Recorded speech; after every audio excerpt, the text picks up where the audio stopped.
So anyway, this is a special episode, Mark. What makes it special, Jim? Because I didn't think I was going to do one tonight. Then my wife insisted. I don't know what her angle is, but she said, you guys should totally podcast tonight. Even though I was going to do the rose petals and the bubble bath and all that kind of stuff. Because she just came back from New York after being gone for 2 weeks, being a grandma. And she just can't not wait to get not with me. And congratulations. Hey, thanks, Mark. I'm a grandfather. David Francis Blank has been brought into the world. No less names. And they named the kid they named the kid the same name as my dad. I don't know that they ever said we named him after that, but it's weird when you are calling your grandchild your dad's formal name. He'll be called. So I know that the mom's side, the Mariana, who was of Ecuadorian descent, will probably call him David, and the Gringo version or Anglo version would be David. But David's got kind of a cool, kind of a less, I'm talking to my dad ring to it. His middle name is Francis, and I'm not against Frankie. I think Frankie's a cool name. He looks like a Frankie to me, a little bit more than a David, but the kid's great. All the parts are there, and big old head of hair on him, and my heart is no longer my own. It is half of it probably belongs to him. It's great. Very cool. And if you get to experience that, you'll probably do what I did, which was, God, I'm tired of hearing these grandparents talking about how great it is being a grandpa, and then all of a sudden it happens. You're like, oh, that's what they meant. So yeah, it's great. Very blessed, and very happy for them. So, but have you been to the new Ecuadorian restaurant in town? I have not been to the old Ecuadorian restaurant in town. Well, the only Ecuadorian restaurant. Is it up northeast or Valentina? I don't know. In Burnsville. Oh, it looks really cool. All I can tell you is that her mom is a phenomenal cook, and that's kind of so. For a while there, they've got this apartment that's very small. It's a big apartment for Brooklyn, but it's very small compared to what we're used to, if that makes any sense. But the plan was, it was our first grandkid, so Chris was going to go out there for 2 weeks straight. I was there for a week in the middle of Chris's stay, right? So by the time I got there, the kid was already home, and her mom and dad were in town too. Her mom and dad have they don't have a U.S. resident, they're dual citizens, and they have 3 daughters on the East Coast, so they kind of bounce between and stuff. So when I got there, every day it was 6 of us in this kind of small apartment, 7 with the kid. So Andrew, Mariana, Cesar, and Mariana. Her mom's name everyone's called Mariana or Maria. It's cool. And then Chris and I, who I'm going to start calling Maria. Her middle name's Marie, so she's got a shot. But anyway, it was fun. It was just great.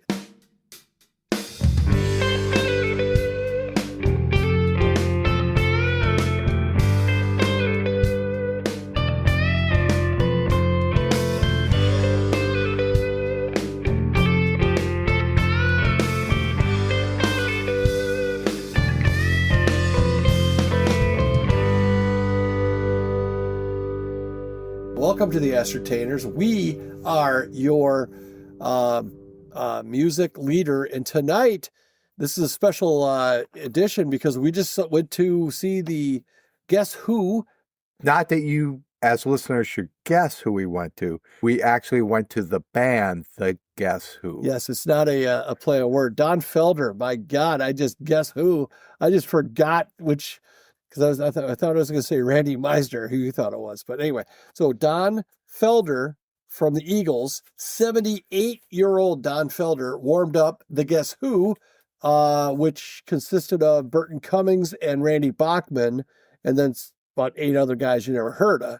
but it was, but Chris, the goal tonight was that I would hang out with Chris because she just got back from New York.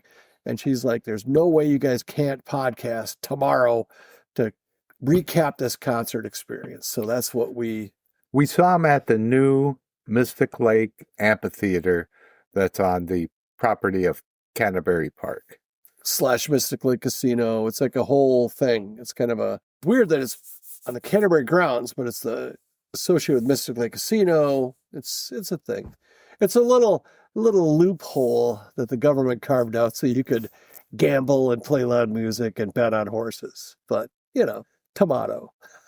The venue's beautiful. Yeah, it's kick-ass. I think it's like as practical as owning a convertible in Minnesota, in that you got about 3 weeks you can enjoy it. It's going to be too hot or too cold after that. There was the second show they actually pulled off. So the first show was Machine Gun Kelly. I know you're a fan. The second show was Dave Matthews that got rained out. Even though all tickets are rain or shine, it rained so hard and they had a leak in the roof. It messed up all the stage stuff. So they had to pull the plug on that one.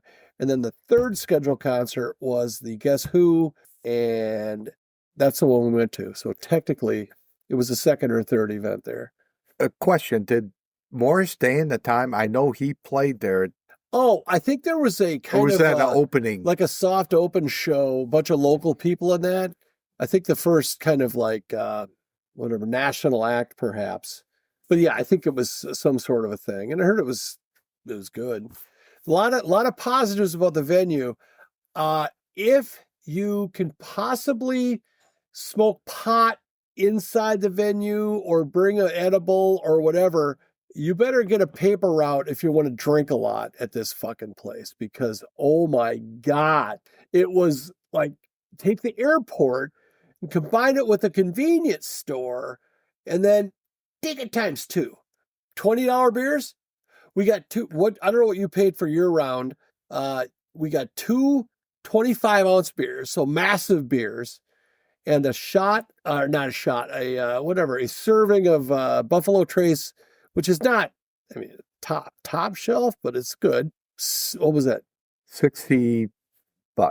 60, so $20 a drink, basically. Oof. Plus tip. So 61. No, 60-50. Yeah. Don't go crazy. Don't challenge me. No, but good stuff. Everything. I got to say something. Got to get this off my chest. We have been honored to be sponsored by Newt's, Apple Valley, Minnesota. I think the south of the river, best hangout, ice cold beer, fresh juicy burgers, fresh popcorn, and pull tab emporium. But we have been using like our canned Newt's little advertisement. So we'll do that once in a while and everything. But I feel like we've been remiss in showing our appreciation to Newt's and how much we think, if you haven't tried it yet, which I can hardly imagine you haven't, but just in case you haven't, or if you haven't told a friend about it, go check out Newt's. They're really good. I had chicken strips tonight. They have burgers. They have sandwiches. Go with a little chicken strip. In fact, you went with an appetizer as well. You went with a quesadilla. And Mark's got a hefty appetite. He can eat chicken now, too. He's no longer a pescatarian. We actually went there before the concert. So we were there the 2 last days 2 in a row. nights. Last night I had a burger, and I had a California burger. Just old school. I went with the old school cheeseburger with the Beyond patty. Yummy. So good. It was very good. Great service, great vibe. Got to see Nikki we last haven't night. seen Nikki in forever because we never go on a Thursday. But Nikki was great. Nikki she warned us about the drink prices because she went to the Machine Gun Kelly show. And tonight was Beth. Sarah, I saw Sarah on Tuesday at a different place. My last night of batching it, I went to Carboni's to get wings, and I wound up staying for bingo night. And Sarah showed up during bingo night.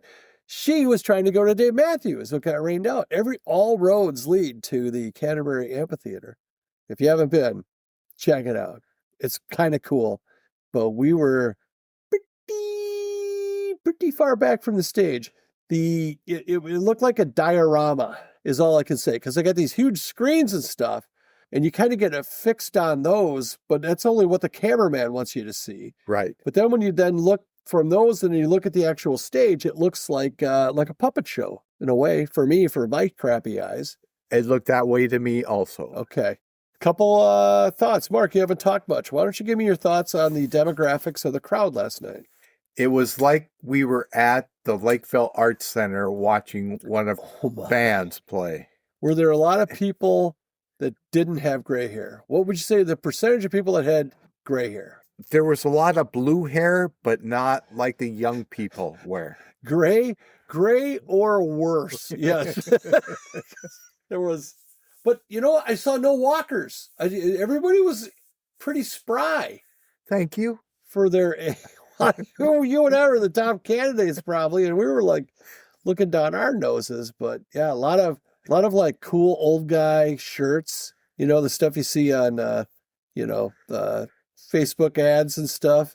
And a lot of couples. It wasn't like Youngblood show. It was a bunch of thirsty middle-aged women. It was a lot of old couples. It was fun. It was cute. Do you want to cover the after concert fiasco? You're going to hate it. So we took a shuttle. We didn't know that we took this shuttle that took 5 minutes to get there when we could have walked 12 minutes and accomplished the same thing. But then after the concert, it's $90 to park at the theater. Yes, is that correct? Correct. Okay. Or you can go to the casino and they have buses that run. And from Canterbury or Mystic Lake. Oh, the buses go to Canterbury too? Or is just the shuttles go to Canterbury, but the buses go to Mystic Lake. Either way, I would say that line was 150 yards long. I'd say about 2 city blocks. Sure. Okay there, Mr. Acre. What did I say? Yards? How many hands do you think that line was, Mark? You think? Yeah, it was a turd show, and nobody knew anything. So if you asked anyone, you just had to assume that was their best guess. And based on how confidently they said it, it's like, hey, is this line for the bus and the trolley? Yes. I'm not buying it. It was like the Scarecrow and the Wizard of Oz. You want to go that way. Mark's doing that thing with his hands where you cross your arms and you point in opposite directions. That's what the Scarecrow did. Mark has seen all the classics. By the way, I've seen The Godfather 1 and 2 since the last episode where I apologize to everybody. Puzo and who's the guy? Scorsese? Is that? No, it's not him. It's oh, come on. It's Francis Ford Coppola. So anyway, the Amphitheater. Let them get the kinks out. It's worth going. If there's a band you really want to see, go check them out. We sat about as literally, I think we were 2 rows from the last row of seating in section 207. I would say the seats are spacious. It's not like the Metrodome or anything like that. They were comfortable. I mean, it was fine, but you're really far back. I don't know what I would do next time I'm going to see they have those little box seats that are kind of between. Very comfortable couches. Yeah, but I bet there's no way those are on sale to the general public. I did not mind the seats. I thought they were perfectly fine. But we had to slog up a whole bunch of alphabet letters. So 26 plus. But we were right at the top of the, what do you call that? The mezzanine level? Concourse, if you will. Yeah. Yeah, it was good. Go check it out. Let's talk about the bands.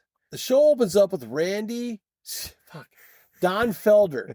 Don Felder used to be in the Eagles, and then he also had a little solo work, and he's has a very well-known song called Heavy Metal, which was from the Heavy Metal movie soundtrack, and it's a really good song, which I thought was Sammy Hagar, by the way. There's 2 songs during the movie, both named Heavy Metal, but they're completely different songs. And one is by Sammy and the other one by Don Felder? Correct. Okay. I'm going to give you my little thing, and then I'm just going to stop talking and start drinking. Don Felder looks like $1 million. He is 78 years old. He can still sing very well. He was the best singer of the night. Spoiler alert.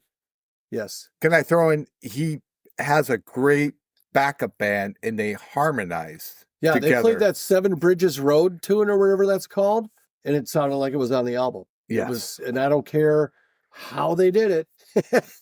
it was ridiculous. Yeah. So, because I think there were times when like a note that maybe he used to sing a high note where the background guy was kind of picking him up a little bit, but gives a shit. So as a former member of the Eagle and I believe co-writer of Hotel California, did you not look that up on your?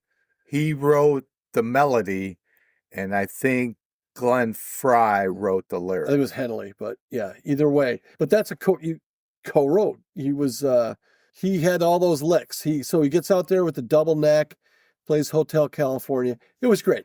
Talking about Hotel California. Sure. He did the demo at his home and recorded it on a cassette tape. So they're in the studio for the album, and him and Joe Walsh are messing around with the solo, and Don Henley, I guess you corrected me correctly that he wrote the lyrics. He said, "Stop.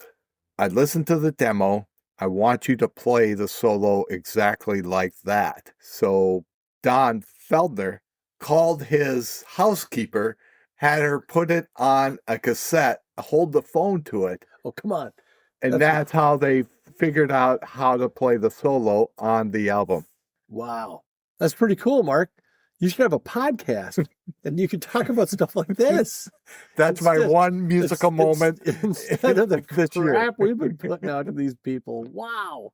So, okay. So here we go. The night starts off pretty good. A lot of Eagles songs. I can only think of, did he do 2 of his own? One of them being heavy metal? Yes, and he did one that I'd never heard.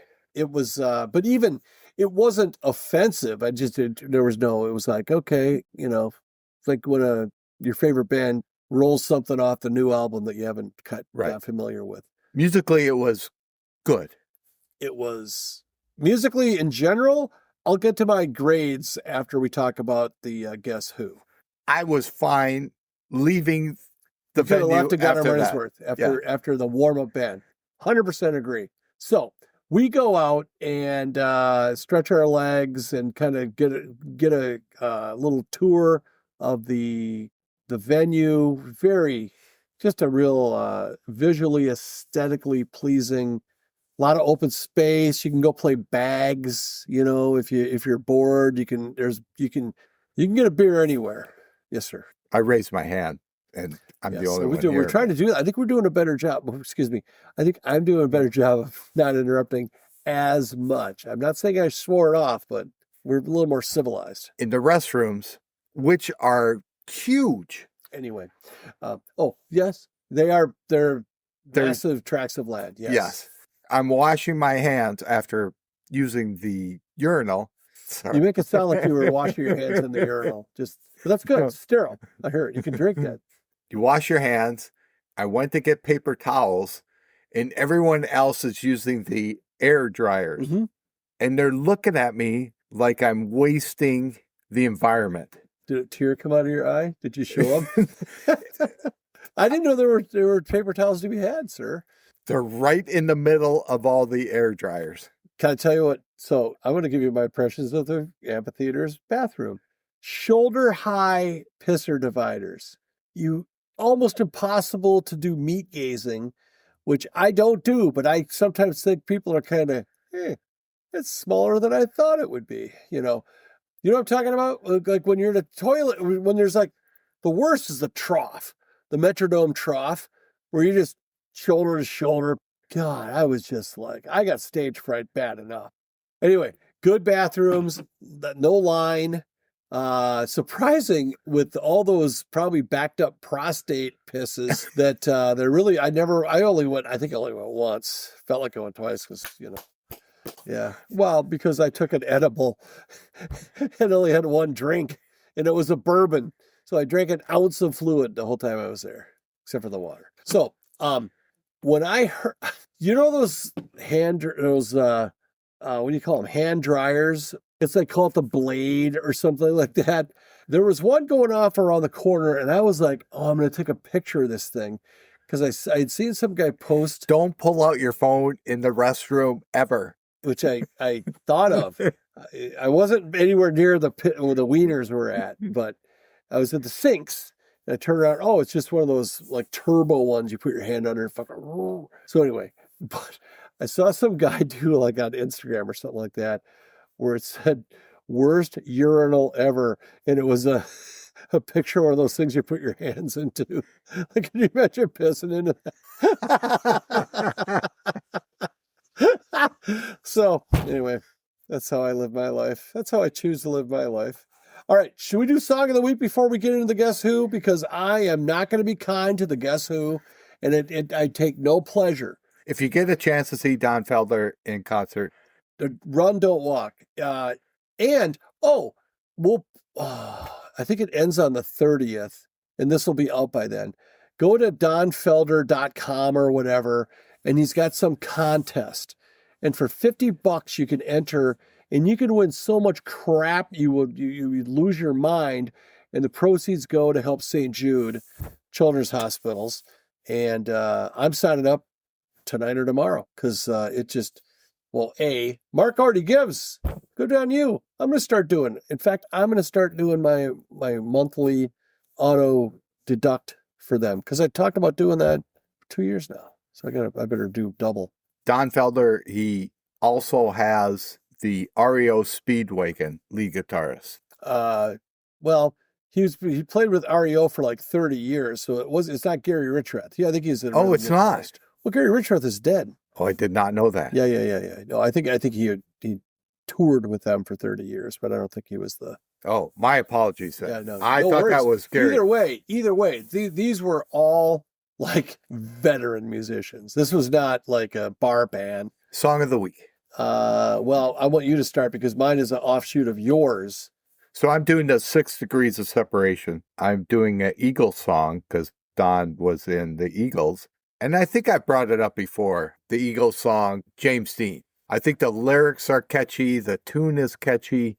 It's just a wonderful song. It's a happy song about a dead guy. And how he died.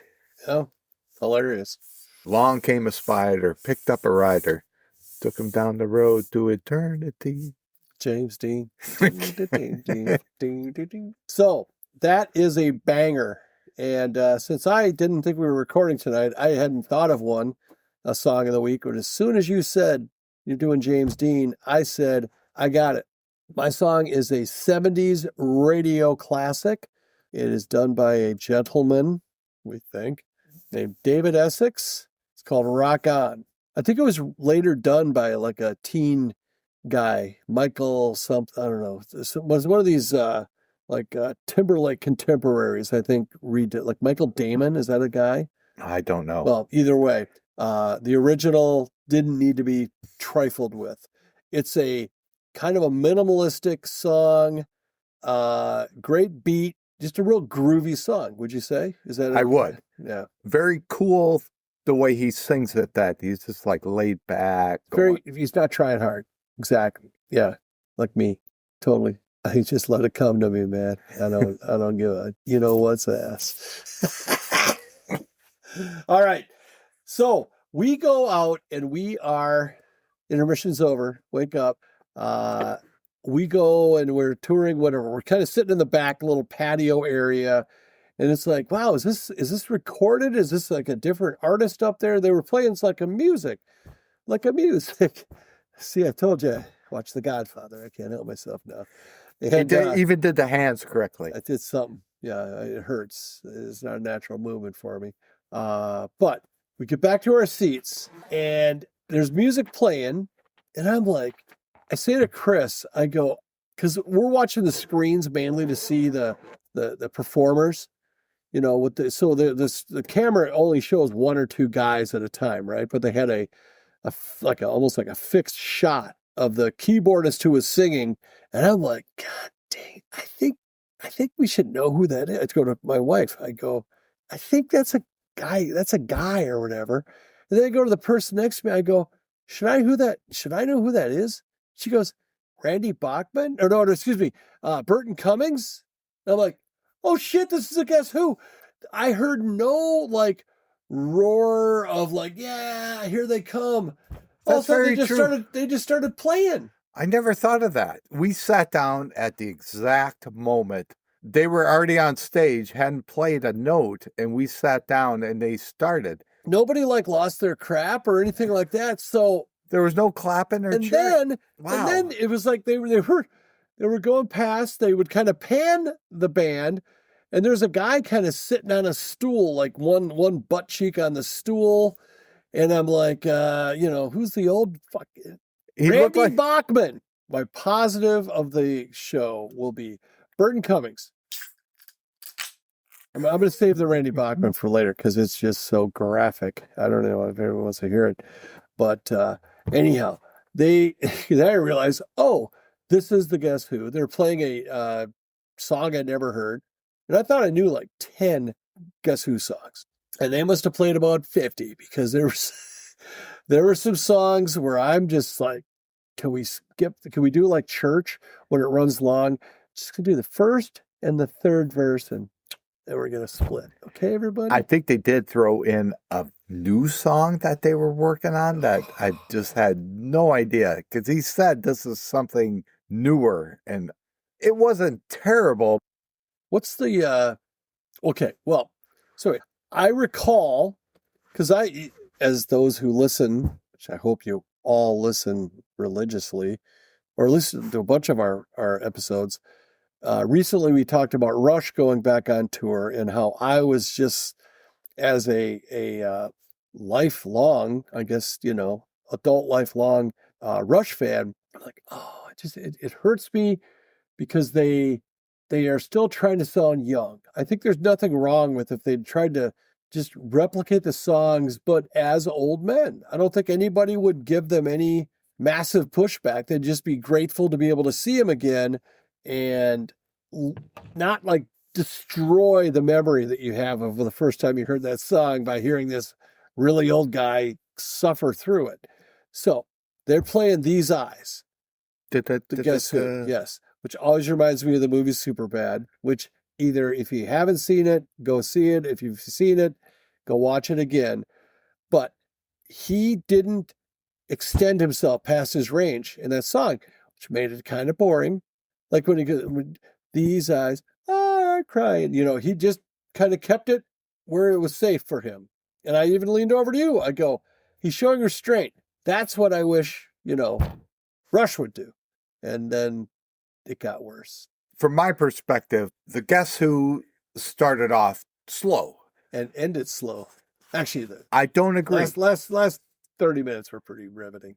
When they got to Star Baby, which I thought was halfway Star, by the way. I knew it was them, but the concert picked up after that. Then they went into other rock and they did some BTO, No Time. Do you remember though that when Randy Bachman at one point said, "This is a song that I did"? Well, we'll talk about Randy. Excuse me, darn it, Burton Cummings. Burton Cummings is the lead guy. I mean, Randy Bachman's on stage. They sang some BTO songs, which were so far better than the Guess Who songs. If you can't see the stage, Burton Cummings is on the television 90% of the time. Does Randy not know what's on the video screen? Well, this is apparently their first show. But that was a big diss, I thought. Well, there was other times, too, when they're on Randy Bachman and... Randy Bachman. Who's sitting there playing his guitar on one cheek on a stool, even though he looked like the most fit guy on stage, which I'll get to in a second. Randy is 82 compared to... But Burton Cummings is nowhere to be found, and there you could tell it's like time for the lyrics to begin, and they don't do it. But it's still on Randy Bachman, and you can see him kind of looking around a little bit. It was kind of cute, kind of pathetic. But Burton Cummings have you ever seen a guy, you ever gone to a arena show? We'll call this an arena show, a big venue, like 19,000 is what it seats. There were probably 10 there last night. Have you ever seen a guy blow his nose on stage, Mark? No, I never saw anyone grab, in the old days, a hanky to wipe his nose as often as this guy did. My only hope is that he is doing a lot of blow. You know what I mean? And he's just not used to the managing the. I don't know what I know about this, but no, it looked like an old guy at like it looked like a guy who was old but not old enough to be in the senior citizen facility, but he was there entertaining them because all his friends were there. And the way he would open up his songs, hey, does anybody remember this one? Hey, this was a gold record for, it was like he was talking to children.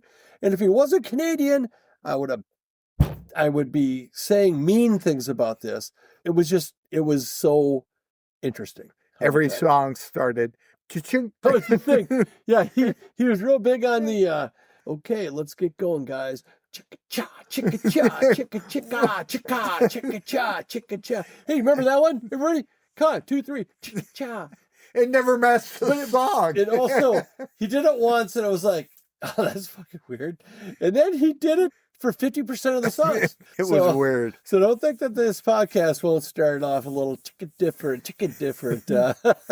So, unfortunately, his voice sounded like a 78-year-old compared to Don Felder, who had, I don't know if he was going through a voice box, but maybe. I don't care if he was going through a voice box. It sounded great.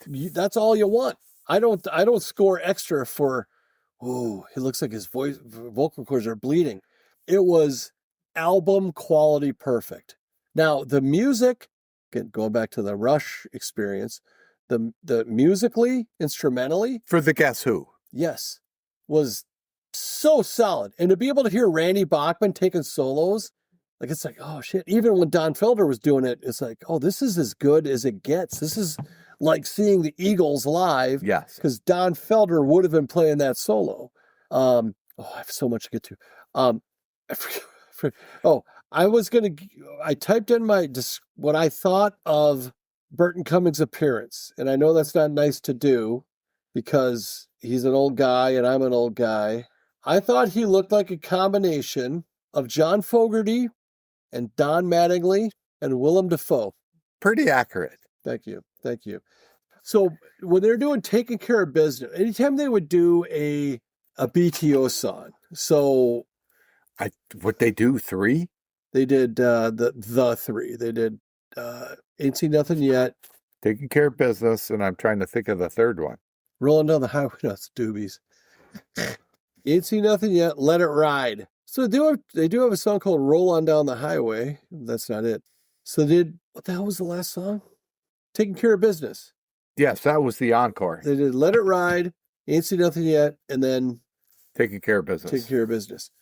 But the nose blowing was like, you know, how old people, their eyes run like mine.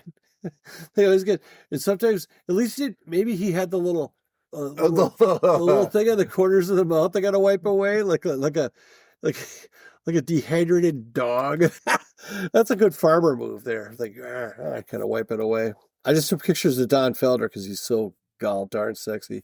Randy Bachman's voice is still very good, but it's not the powerful, gruff voice of BTO. It's a shadow of himself. And within a certain range, he has the power, but then I don't know if he's going to get better or worse with more shows, because I think sometimes you got to kind of, I'm sure you. I don't think he can ever get that, let it ride.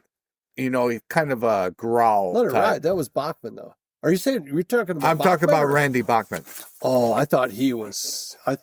I'll go on Randy Bachman. I think was he 1,000%? No, but he was way closer to 100 than Burton was.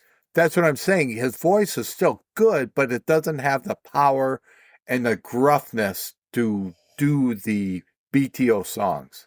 Because the BTO songs had a little bit of growl to them. Oh yeah. Well, he's 82. I know it. I'm not slamming him for it. I'm just giving my perception of the concert. I'm going to go ahead and just put it out on the line right now. My thoughts on Randy Bachman was, that guy is a good-looking man. I agree. I think that when he was in his prime, I did not find him like aesthetically pleasing as a heterosexual male. He was kind of a country looking, kind of a full figured husky man. Anyway, in my head, I thought, you know what? I think I would let Randy Bachman sire my third child. And I think he would only need one sperm to do it. Like he's that in that shape. I think he could just go, boom, and hit the egg.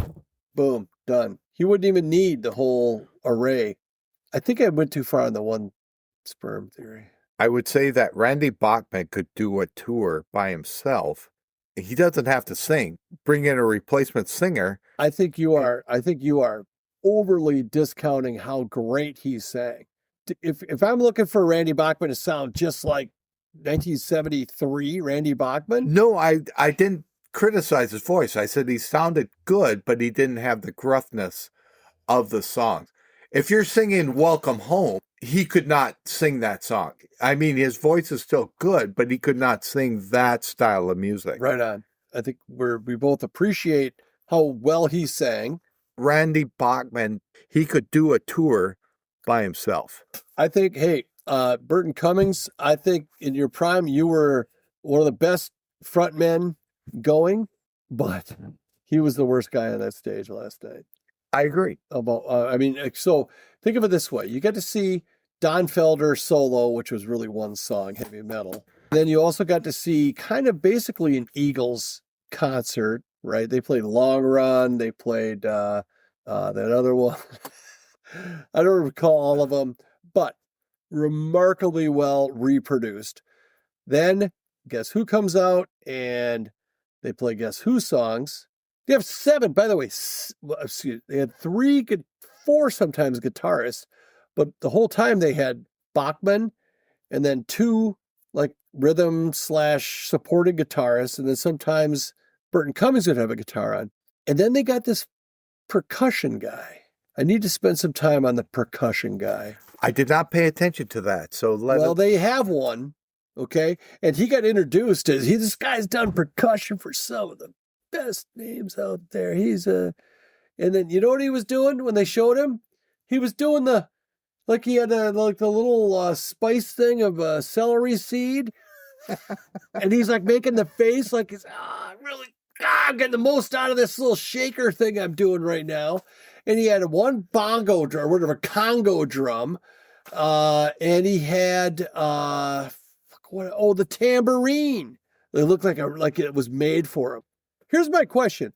Really, why is the first one? Second of all, is this guy get paid? Does he get paid the same amount as the guys that make music? Or they make him does he also get the snacks ready and load the trailer and tune the guitars and all? I don't get it. It's like it's like a Bruce Willis action movie, and he's like an undercover plant, and they're going to assassinate Burton Cummings, but he's there just in case someone makes a move on him. I was angered. I was so distracted by the percussion guy that I did do you remember the bass player? The bass player bit from Kids in the Hall? Yeah.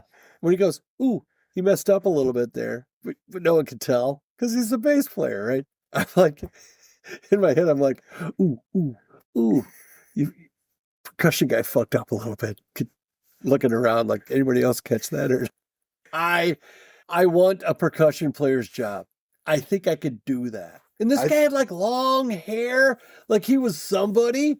Like I bet he's out at the wherever they go at the Denny's or something like. Yeah, I'm in the Guess Who. It's like, oh wow, what do you do? Do you remember the Eric Clapton Unplugged and the bald-headed percussionist guy? Sorta, yeah. And all he ever did, he did that, the shaker, and he did the chimes where he took a finger or a pencil and he went across. Like you said, is that guy getting paid to do that? By wind. Okay, you idiot. I don't like the percussion guy. Percussion people, come at me. Explain yourself, justify yourself, or give me your secret. Because in retirement, I think you, Mark, you would be the best. Because they could probably let you sit, right? When you get your new knees, you'll be a force to run all over stage. You could do like the cowbell guy in that sketch. Dun, dun, dun. I think he had a cowbell. He had a little drumstick for his congo. Just one though. You have to have all the accoutrement. Yes, but you don't have to use it. You just have to have it on stage so the crowd could see it. Right. Yes. Like, yeah. He probably had a vest over his coat. He had all the harmonic, all the harps, called harps, But Burton Cummings. The flute. Burton Cummings played like 15 instruments. And I feel like Randy Bachman was making fun of him when he goes, the flute. And then he made some other flute reference. But he played the harmonica. He played the guitar. He played the keyboard. Oh, tambourine. I could not hear the harmonica at all. It was terrible because they had 5 guitars and a percussion guy. And at the beginning of the concert, I could not hear any of the vocals.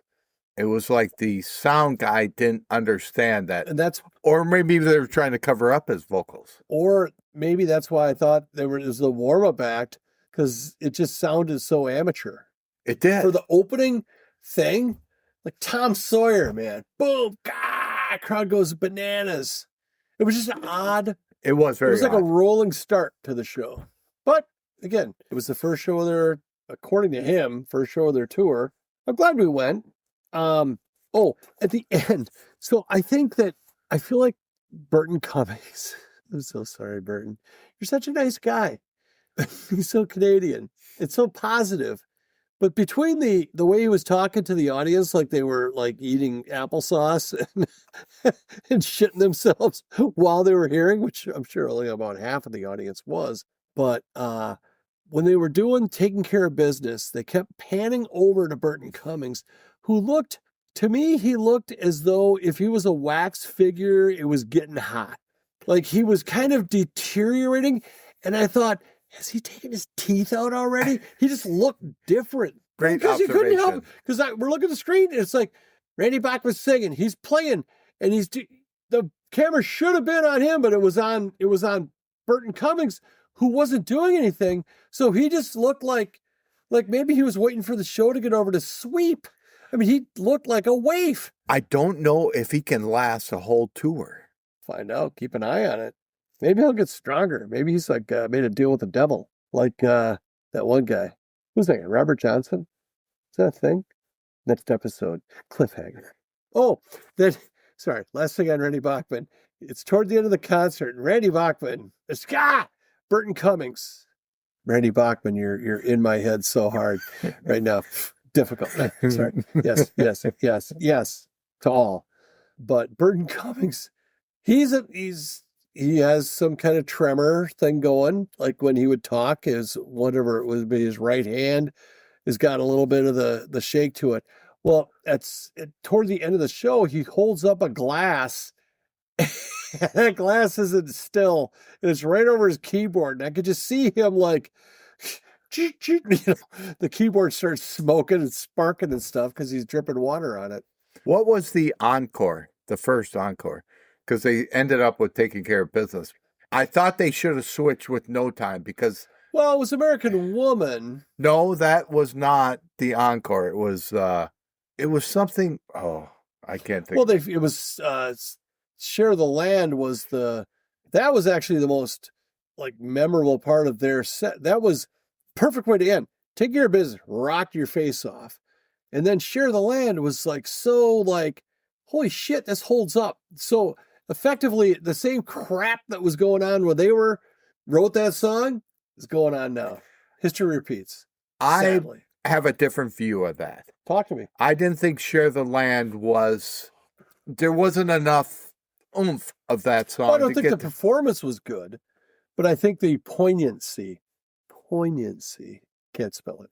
I think Share the Land should have been in the set, but earlier. Correct. And then it should have been No Time and then Taking Care of Business. Or actually Taking Care of Business and then No Time. Because when they played... No Time? Was No Time part of the encore? No, it was before the encore. I don't even remember. There was only 2 songs in the encore. It was... I was ready for that show to be over. That's how... I thought the Guess Who's set was so plotting. And like they would do back-to-back non-hits.